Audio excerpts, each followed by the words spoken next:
tuto. Donc il s'agit tout simplement de recouvrir un perchoir en plastique, donc on va voir d'office en achetant une cage, avec une feuille sablée, donc qui est composée de coquilles d'huîtres, donc ça va être bon pour l'oiseau. Quand il va en manger, ça va lui apporter de l'iode, des phosphates et du calcium. Donc pourquoi est-ce qu'on fait ça? C'est tout simplement parce que les perchoirs en plastique, ce n'est pas bon pour les pattes de votre oiseau et ça peut lui donner de l'arthrose. Donc pour ce faire, vous aurez besoin d'une paire de ciseaux, d'un perchoir en plastique à recouvrir, un rouleau de scotch et une feuille sablée. Donc la première étape, c'est de découper une lamelle de la feuille sablée, donc qui va servir à entourer le perchoir. Donc ne prenez pas trop gros non plus puisque le reste de la feuille sablée peut servir en tapis de cage.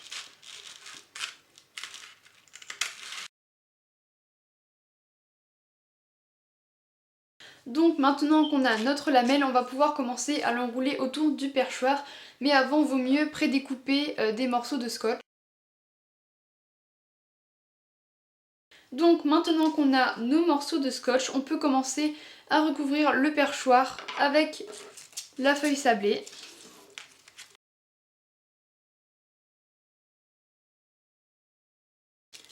Donc puisque moi il y a une espèce de creux dans le perchoir, je rentre une partie de la feuille sablée à l'intérieur parce que c'est tout simplement plus facile. Donc je sais pas si vous voyez bien. Et ensuite l'autre partie je vais l'enrouler autour. Donc là je vais commencer par y mettre un morceau de scotch. Alors prenez bien d'assez longs morceaux de scotch puisqu'il faut faire au moins un tour parce que le scotch ne tient pas sur la feuille, ça glisse à cause des minéraux qu'il y a dessus. Donc il faut bien faire plusieurs tours. Donc voilà. Donc évidemment ne mettez pas du scotch partout sinon ça sert à rien. Moi j'essaie vraiment d'en mettre le moins possible pour que l'oiseau puisse bien être sur la feuille sablée et pas sur du scotch évidemment.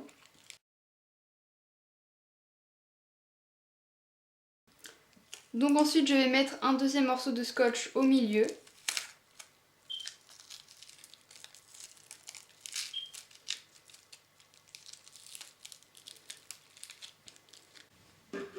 Donc ensuite je découpe ce qu'il dépasse.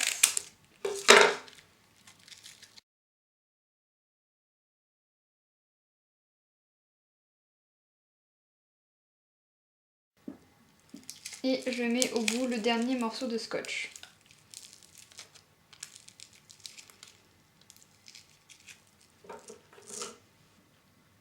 Donc voilà ce que ça va donner.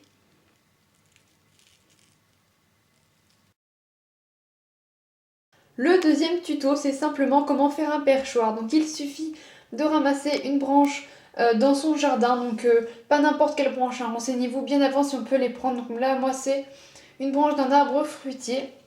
Et pour tuer toutes les bactéries, il faut le faire bouillir à l'eau ou alors le mettre au four.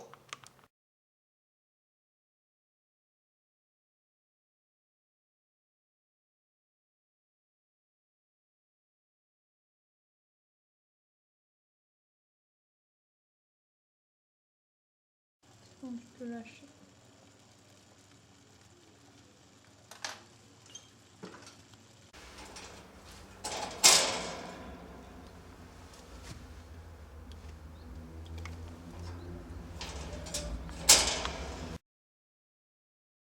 Donc pour ce deuxième tuto, vous aurez besoin d'un morceau de ficelle, donc assez long, un bout de tuyau, du foin et des friandises. Donc moi j'ai pris des graines de tournesol. Ce que l'on va tout simplement faire, c'est un jouet suspendu, donc avec de la nourriture à prendre. Donc ça c'est pas vraiment à mettre dans une cage parce que ça prend quand même pas mal de place, sauf si vous avez vraiment une très très grande cage, mais dans la pièce où vous les relâchez. Donc on va mettre le foin dans le tuyau. Et on va venir cacher les friandises à l'intérieur. Donc ça peut être vraiment n'importe quoi, hein. Des morceaux de fruits séchés, plein de choses.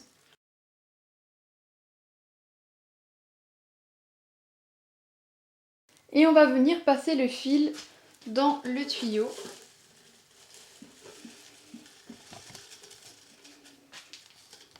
Comme ceci. Et donc on va le nouer autour de l'endroit où on veut l'attacher.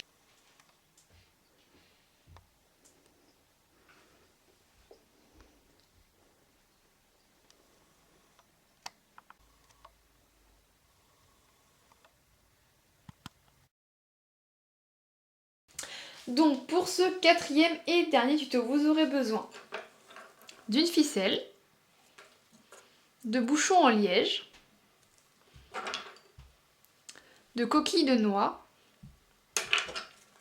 d'os de sèche. Si vous avez une petite balle, moi j'ai pris des caplas, mais vous pouvez aussi prendre des morceaux en bois que vous aurez assainis en faisant la même technique que dans le tuto précédent. Vous aurez aussi besoin de ciseaux, d'un couteau. Moi j'ai pris une baguette de nouilles chinoises pour agrandir les trous. Vous pouvez aussi utiliser ce petit outil là, alors je ne sais absolument pas comment il s'appelle. Évidemment il vous faudra une attache, donc moi j'ai pris ça, mais vous pouvez aussi prendre un anneau de clé ou un mousqueton. Et c'est tout. Donc la première étape c'est de faire des trous dans les coquilles de noix et dans les bouchons en liège. Donc moi j'utilise ce petit outil là. Alors je dois vous avouer que c'est mon père qui a fait les trous dans les noix, donc c'est pour ça que je ne l'ai pas filmé. Mais avec ça, vous tournez sur la coquille, mais si vous n'y arrivez pas, vraiment n'insistez pas, ou si vous êtes jeune, demandez vraiment de l'aide à un adulte. Le but n'est pas du tout de se blesser. Et j'utilise la même chose donc pour les bouchons en liège. Donc il suffit de l'enfoncer dedans et de tourner, tourner, tourner.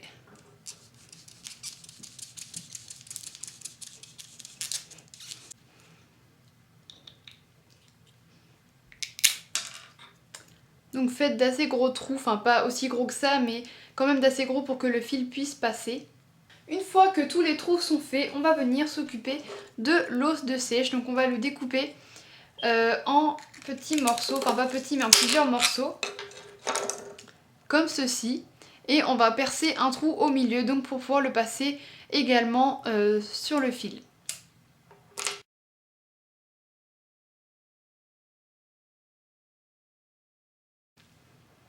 Donc pour le trou, pareil, je vais percer avec ça, mais vous pouvez toujours prendre autre chose.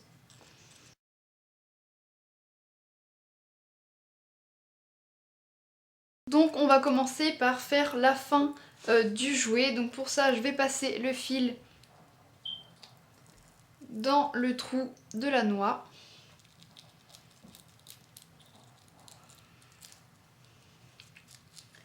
Et je vais faire un nœud.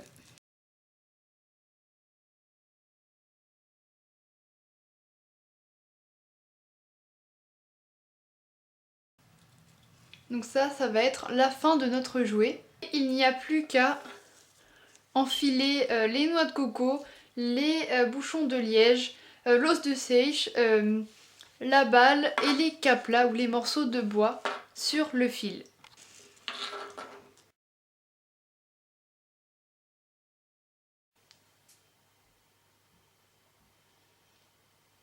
Donc maintenant qu'on a tout empilé sur le fil, on va mettre l'attache.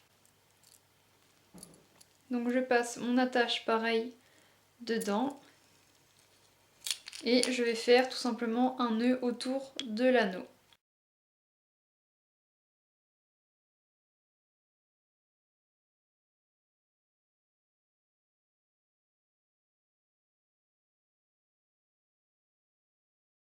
Donc ensuite je vais venir couper ce qui dépasse.